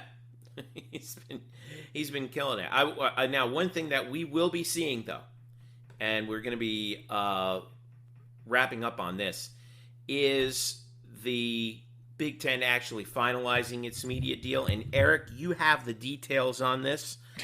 You got the release with the Big Ten going all NFL on us with Fox, CBS, and NBC. We call that one NFL model. You're going to hear more and more of this as we get to college football. Well, what are the details on this that we haven't talked about before that you found the most interesting? Well, I think the surprising thing to me is they're going to rotate the Big Ten title game between Fox, CBS, and NBC. I was not anticipating that. But my goodness, they're making what, $7 billion up until 2030. There's going to be exclusive Big Ten. $67 million per school. Per school. Year. Yeah, it's good money. Rutgers is going to get $67 million a year. By the way, just for existing in the Big Ten. Yeah. By the way, if I ever hear a Big Ten school cry poverty or going to drop a sport, like, we should just crush them, like, media-wise. Like, remember all the, woe is college sports, and like 2 years ago. Yeah, woe is us. CBS obviously will have a 3:30 package. There's going to be an NBC primetime package. I mean, yeah, they're going to be a lot of exposure. I think it's clear if you look at the numbers. They could even go up to $10 billion. They could escalate it if they add more schools, which is basically we're going to add more teams. There's an that's I think the key. There's an escalation clause that says that if they add more teams, they're not splitting the same pie among more schools, which would cause all those schools to get less in total. No, they just add another piece of the pie. So right, and there's a window here, 2022 to 2030. So they could make this move in a few weeks. It could be next year. It could be 2 years. This is why bad. 2030? That's the last year of this contract. So, I mean, by then I know, but like, why that particular? Here's what I want to know: what is that line? How does that line up with Notre Dame's deal with NBC? Well, Notre Dame's TV deal with NBC comes up in 25, I want to say. It's a couple years from now. They think they can get 75 to over 100 million by staying independent. We will see. The good news for them is they have time to figure this out. I do think there's the possibility they're going to move their other sports away from the ACC to the Big Ten. I think you're going to see the Notre Dame-Michigan rivalry renewed magically all of a sudden. I think this is bad news from a big Pac-12 standpoint, because if you're Oregon, Washington, even Stanford maybe, why would you commit anything long-term with the Pac-12 knowing that the Big Ten is going to probably add you at some point here in the next few years? You wouldn't want to. Yeah, you're right. That's going to be. You know what else I'll throw in there? I know you laugh at me, but I'm going to say it anyway. Yeah. California. I mean, at this point, I don't think there's I think that's fair. I'll tell you why. A couple of reasons. Number one, Stanford's going to want it. Okay. Number two, and I think this is the big one. We saw earlier the California Board of Regents took UCLA to task earlier this week about their move to the Big Ten, and the Board of Regents is trying to flex their political muscle a little bit here and pump the brakes. But there were some rumors coming out that the Big Ten might be willing to invite at some point, not when, we don't know, right. But I think it was Dodd who put this out there, Dennis Dodd from CBS. Oregon, Washington, Cal, and Stanford. Now, if the Big Ten decides to bite the bullet and invite Cal, what that is to satisfy I can see that. University of California's Board of Regents and take the heat off and take the political heat off UCLA. Yeah, that's possible. With politicians, you can't take anything out of the equation. I think that's in play. The point is, this is all not good for the Pac-12. And the other thing, too, in the contract that I thought was interesting, it is actually, they can escalate it and also add other partners. And one scenario that was thrown out there by some of the media is, let's say they add a bunch of Pac-12 teams and they escalate. When you say partners, do you mean media partners? Yes. Like, there's a scenario they could, in theory, let's say they add Oregon, Washington, Stanford, Cal, for argument's sake, in the next few years. Well, they're going to escalate that. Where are you going to carry all those West Coast games? What if ESPN says, hey, we'll pay to carry those Big Ten late night games? They can be included. There's a loophole in there, I'm using as an example, where they might do that and add more money that way and add another partner. That's an interesting loophole that I don't think people expected. Like, I'm not saying it's going to happen, but don't be shocked if ESPN eventually strikes a deal with the Big Ten here on the side to carry those 10:30 West Coast games. Big Ten after dark? Yeah. Because and there's been some Mark Daniels, obviously the host of the Beat of Sports. He's had some of the former Fox executives who negotiated these deals. They believe, contrary to some of the media talk, that the ESPN and Fox are not necessarily. This is not an ESPN Fox exclusive battle. That part of this is that the Big Ten doesn't trust ESPN because they think they're biased towards the SEC and all that. They believe that ESPN and Fox will actually eventually work together to create their super playoff. And I think so. It's going to be interesting how that plays out. Now, how this affects UCF. I wonder what CBS and NBC are going to have to say about that. And that's a good segue. Now we go to the Big 12. I think, obviously, if you're the Big 12, if the Pac-12 disintegrates or, just dies, that's going to help the Big 12. Especially, you might add an Arizona State. I mean, those teams could be added. Colorado, Utah? Yeah. I think yes. I think the question is, if you're the Big 12, can you get CBS or an NBC to bid with Fox and ESPN and try to drive up the price? I don't know. I'm not sold that CBS or NBC are really going to be interested in the Big 12. I think they're pretty happy with what they have, but you want to draw more people in the table so you can get yourself a better deal. If I had to predict, I think the Big 12 will have a similar deal what they have now with Fox and ESPN, with a lot of noon slots. So the good news for UCF, I think, is they're going to make a lot of money once they join the Big 12. The bad news is, don't be shocked if you get a lot of noon 3:30 kicks in your future in the Big 12. Is that? Do you think that's a good thing or a bad thing for UCF? Depends on your fan base. I mean, I love noon games. All right, I want to get in, get out. But fans don't like that across the board. It's not just a UCF thing. I think more and more people want to play at night than at 12 in the sun. I've gotten, this would be an interesting thing for a poll. I tend to like the earlier starts because, like you said, you get home, there's still plenty of the day to happen. Sure. But then also, it gives UCF a competitive advantage because, Eric, you're a Dolphins fan. What was the thing about the Dolphins all the time? Right, they play in the heat. Go down to Miami, you play in the 1 o'clock heat in South Florida when you're coming from New York or New England or wherever, and you're at a disadvantage because you're playing in hot weather. And even Tom Brady statistically has had the most trouble in those games. Right. Oh, sure. So, but, now, not to say that, it's any hotter in Texas at noon on a Saturday in the fall, but it stays hotter down here a little bit longer. Correct. The issue is recruiting. It's easier to recruit in a night game, the atmosphere, the crowds aren't as flat, quote unquote, in college, especially here in Florida. It's not like UCF is going to get completely frozen out of prime time. I could see it. No, I don't think so either. They try and put every team in a prime time slot at least once. Right. I'm just saying you might have more noon and 3:30 games than you have recently under the deal there. So because I think you look at ESPN, ABC, they're going to have to fill some of those noon slots. And by losing the Big Ten, and I think the Big 12 is a good candidate for that, as well as other leagues. But look, I think for the Big 12, I think they're in a stronger footing than the Pac-12, because I think that the Big Ten is going to raid the Pac-12, and to some extent, there's no way that some Pac-12 people are trying to throw around the idea that you can, Oregon and Washington can sign a deal where they make more money, like get a larger share than I just don't that never works. Yeah, that never works. And by the way, even if they did, there's no way that they're going to sign a grant of rights. That's the issue. That's the big issue. You're not going. Why would you be dumb to commit to any of that? And honestly, look, I'll be fair. Even if I'm Oregon, I wouldn't even sign anything long term. Even if I decided, I'm going to go to the Big 12, I wouldn't do that either. So I'm not trying to pick on the Pac-12. It's just business. Like.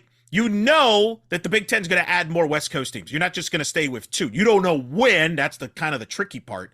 But it's probably going to happen in this window, this TV deal. So that's where we're at. So hopefully it works out from UCF standpoint with the Big 12 negotiations on that. Which don't start until 2024. Last point, Bryson. Go ahead.